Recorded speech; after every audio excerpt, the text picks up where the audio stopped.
Alors, bonjour aux investisseurs et futurs investisseurs immobiliers. J'espère que vous allez bien, j'espère que vous allez tous très bien. Dans la vidéo d'aujourd'hui, j'ai envie d'aborder une thématique comme ça que plusieurs personnes me posent souvent. La question, c'est de savoir comment ça se fait, comment est-ce qu'on peut vraiment est-ce qu'on peut vraiment se construire un patrimoine de millionnaire dans le domaine de l'investissement immobilier?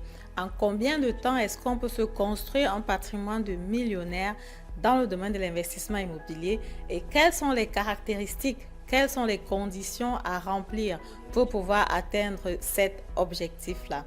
Je veux t'en parler comme ça dans cette vidéo après le générique.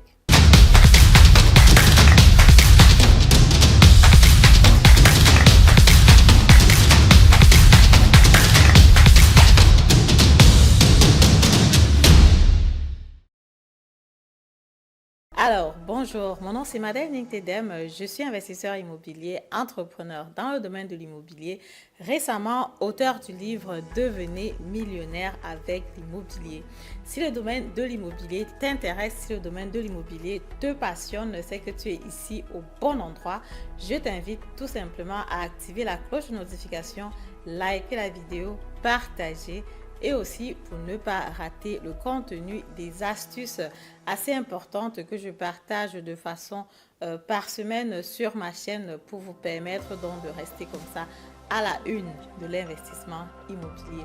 Tu me trouves aussi sur d'autres pages Facebook, Instagram, TikTok, LinkedIn, Immobilier en Allemagne, tu me trouves assez facilement.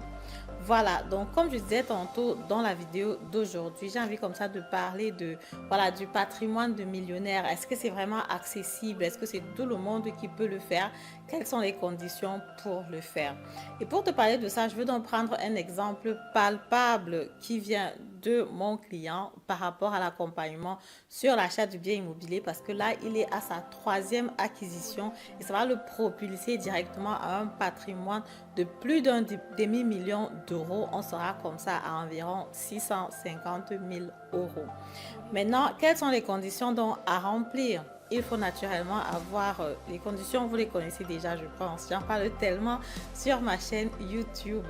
Un salaire, pas de grosses sorties, pas de crédit de consommation. Il faut savoir que ta chauffe doit être propre. Bref, en général, c'est aussi pour ça que je propose toujours cette première consultation gratuite qui te permet aussi à toi de savoir quelle est ta capacité d'emprunt.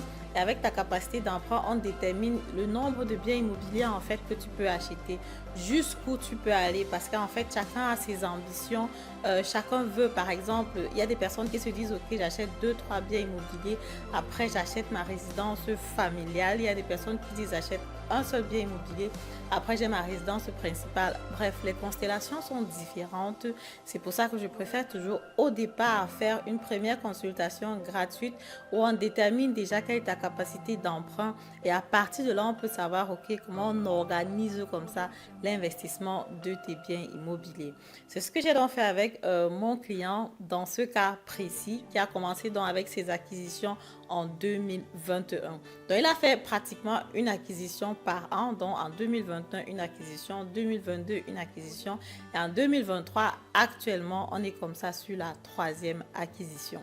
Maintenant, qu'est-ce que la banque regarde par rapport à ça? Bon, ce que moi je dis toujours, c'est que si tu as une bonne crédibilité, tu peux aller jusqu'à 1 million d'euros assez facilement. Maintenant, après 1 million d'euros, ça devient assez compliqué. C'est aussi mon expérience personnelle. Après 1 million d'euros déjà de crédit, tu peux donc comprendre que même les entrées du locataire que tu reçois vont être largement au-dessus de ton salaire. Par exemple, donc suivant comment est-ce que tu as fait tes investissements, normalement quand tu arrives déjà à atteindre le million d'euros, le nombre d'entrées du locataire que tu attends à la fin du mois va être tellement important, si bien que ça ne peut pas être compensé par ton salaire. Parce qu'effectivement, quand tu achètes ton premier bien immobilier, la banque regarde, ok, si par exemple le locataire ne paye pas son loyer pendant 3 mois, est-ce que tu as la capacité avec ton salaire de pouvoir couvrir cette charge-là?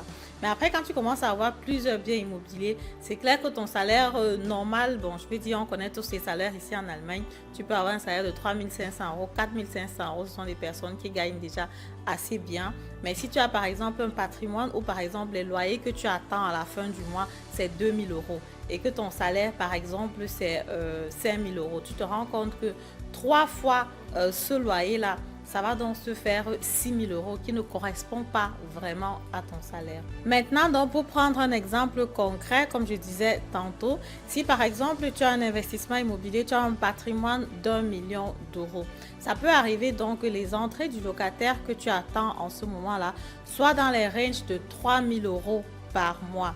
Tu te rends donc compte que 3 000 euros par mois qui est le loyer, bon là je parle de loyer sans les frais annexes, c'est un loyer calde.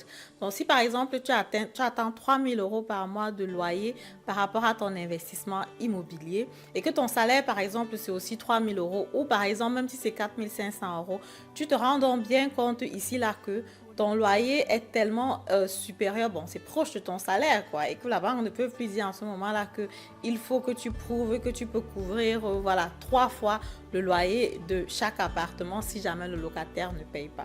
Ce que la banque va regarder en ce moment-là, c'est plutôt les biens immobiliers. Est-ce que les biens immobiliers prennent en valeur? Quelle est la valeur du bien immobilier? Quel est le Vermögen qui se cache derrière? Est-ce que le bien immobilier a été bien acheté? Est-ce que si par exemple il y a un problème, si par exemple un bien immobilier est vide, est-ce que l'autre bien immobilier, si on le revend, est-ce qu'on peut récupérer l'argent pour pouvoir gérer le troisième bien immobilier? Donc là, il va falloir avoir toujours une balance, plus une balance financière directe, mais une balance par rapport à tes avoirs en fait, par rapport à tes avoirs et par rapport à tes dettes.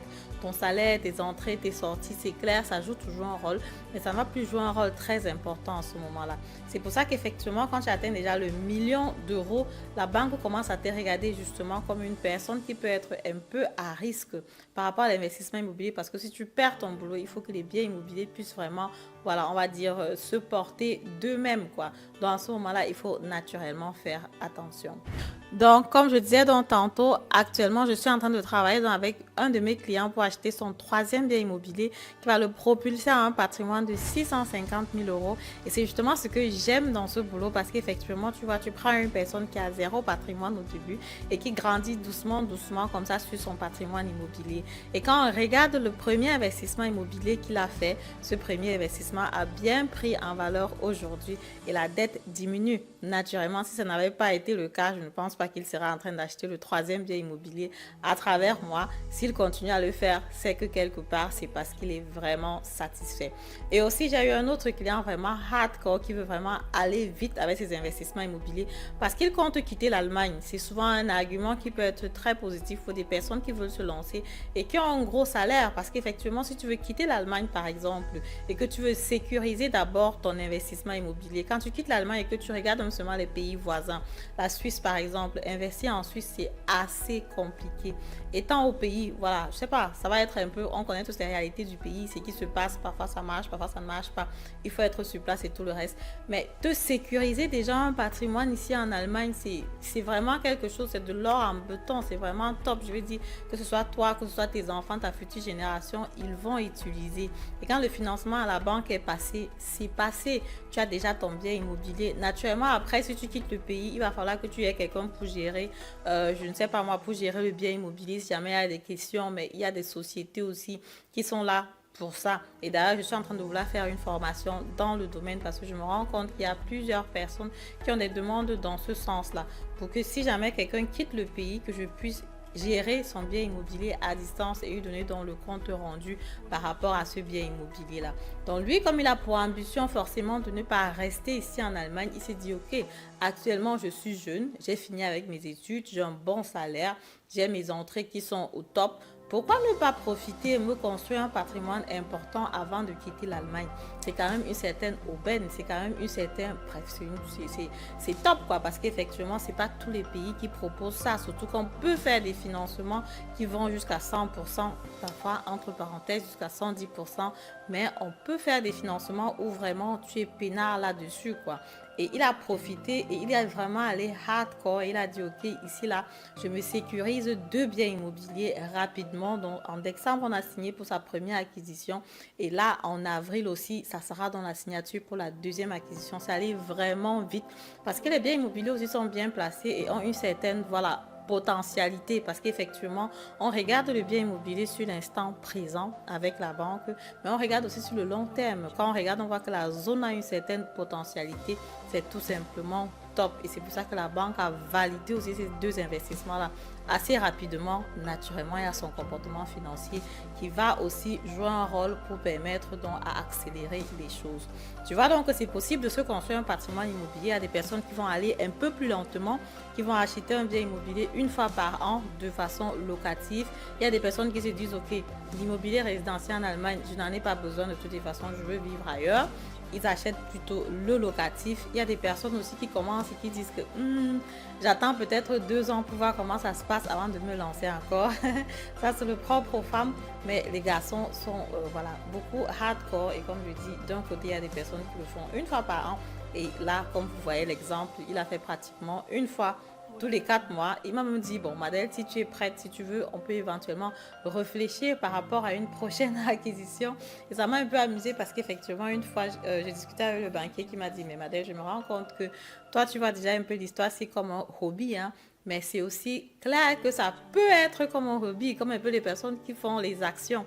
Parce qu'on dit aussi quelque part que les actions, c'est aussi un peu le poker, c'est un peu un jeu. Mais un investissement immobilier, quand tu regardes la prise en valeur sur ton bien immobilier, quand tu vois comment le locataire paye ta dette à la banque, c'est clair que ça a le goût, c'est clair que tu as envie de recommencer, c'est vrai que tu as envie de doubler tes investissements pour pouvoir jouir de ces bienfaits-là sur le long terme. Parce que sinon, qu'est-ce que tu vas faire? Je sais pas, c'est vrai qu'il y a d'autres types d'investissements, mais quand tu as choisi l'investissement immobilier, c'est clair que tu as envie de le faire le plus souvent. En général, c'est le premier investissement immobilier qui est compliqué parce que bon, voilà, tu as peur, tu ne connais pas les lois, tu ne sais pas comment ça va se passer. Mais après la première acquisition, quand tu vois que ok, le locataire, même s'il ne couvre pas toutes tes dettes, aujourd'hui, avec les taux d'intérêt qui sont élevés, c'est compliqué d'avoir un bon bien immobilier bien placé où les entrées couvrent toutes tes charges. En fait, généralement, tu vas mettre un peu d'argent dans ta poche pour couvrir le reste de tes charges. Mais même dans ce cas de figure-là, tu te rends compte que tu as quand même un bien immobilier. Je ne sais pas moi, si tu es près de Francfort, si tu es dans une grande ville à côté de Berlin, qui ne veut pas ça? Je pense que tout le monde veut vraiment avoir un bien immobilier qui est dans une zone bien située et que tu peux jouir de cet investissement-là dans 10 ans, dans 15 ans, bref, comme tu veux. Voilà, c'est donc ce que je voulais partager avec vous dans cette vidéo pour les personnes qui veulent en savoir est-ce qu'on peut s'accumuler un patrimoine immobilier assez rapidement. Oui, c'est possible. Comme je disais, quand on atteint par exemple le million d'euros, ça c'est par rapport à mon expérience personnelle. C'est vrai qu'au moment où j'investissais, le marché était un peu plus différent que ce que le marché est actuellement. Le marché a vraiment changé, les taux d'intérêt ont doublé, voilà, je ne vous apprends rien. Mais là, j'étais vraiment aussi très contente de voir que voilà, les 3 acquisitions en 3 ans étaient possibles jusqu'à 650 000 euros et que aussi les 2 acquisitions, bref, étaient aussi possibles, quoi. Tu te rends compte que non seulement voilà, la crédibilité joue un rôle et naturellement le bien immobilier en lui-même joue un rôle et que c'est quand même possible d'aller jusqu'au million d'euros assez facilement, quoi. Si on peut dire ça comme ça. Voilà, donc c'est tout simplement ce que je voulais partager avec vous dans cette vidéo. Si la vidéo vous a plu, comme d'habitude, je vous invite à me mettre un pouce en haut, commenter la vidéo, partager massivement la vidéo et on se dit à très bientôt pour la prochaine vidéo. Au revoir.